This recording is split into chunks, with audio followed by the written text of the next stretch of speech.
Squatters steal soldiers' home until bikers appear. It was a huge, seething pile of bold-faced lies. What made it worse was there was nothing he could legally do about it. It was beyond insulting, especially for someone who had given years of service to his country. Thankfully there was a biker gang that sympathized with his plight and they were ready to act. For Michael Sharkey, serving in Hawaii was a vacation, at least compared to the previous tour in Afghanistan. He was beyond proud to serve in the US military. He also counted his lucky stars that his wife was supportive of their nomadic lifestyle. But he would soon find out that not everyone respected the uniform. It started with a call from his wife. Her panicked tear-laced words echoed through the phone and painted a shocking picture. The plan was for her to go to their home in Newport Richey, Florida, and get things ready for them to relocate after his term ended. It turned out the house wasn't empty. Michael felt the bile rise into the back of his throat. It seemed two people had taken up residency in the Sharkey home and refused to leave. It was a pile of lies right from the get-go, as the man claimed he had been given permission to stay there rent-free in exchange for fixing up the place. He couldn't believe what he was hearing. He had no idea who these people were. And by the time the police stepped in with answers, Michael was spitting fire. It turned out the two squatters, Julio Ortiz and Fatima Cardosa, were ex-cons with a combined served sentence of 12 years. Things, however, got worse and fast. The world no longer made sense. The sheriff's office tried to explain there was nothing they could do. Since the criminal couple had taken up residency, it was a civil matter and had to be taken to a judge for a formal eviction notice. Were they serious? Two slimy thieves had more right to his home than he and his wife did. And he was serving his country. This was insane.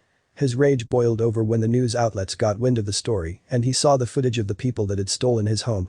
The filthy layers stood, bold-faced in front of cameras and yelled how they were clean and had been given permission. Meanwhile, they had dozens of buckets around the yard to collect water because no utilities were turned on. The footage cut to his distraught, teary wife. Michael couldn't take much more.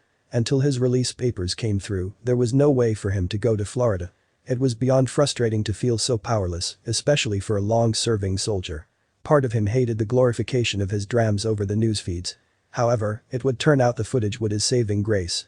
The infuriating situation didn't just land on sympathetic ears, it landed on some pretty scary brothers and sister. He had heard of bikers doing charity work. Things like escorting them to court so their horrible parents couldn't intimidate them. Or driving special needs kids to school so bullies left them alone. But this one group that had got wind of the Sharkey's plight weren't just bikers. They were military veteran bikers. The carjacking, drug-dealing couple were rainbows and kittens compared to what this collection of old soldiers had gone through, and they had a plan. There would be no violence. But their intimidating promise of peacefully making the squatters uncomfortable held endless terrifying innuendo. The engines were barely running and ready to converge on the Sharkey home when Michael's wife called with an update. News of the escort had already reached Ortiz and Cardosa. Despite all the lies and screaming promises they would stay, it turned out they had done the smart thing and scuttled off in the middle of the night. The tactic had worked. Now, they had to deal with the aftermath. He was more than grateful for the help.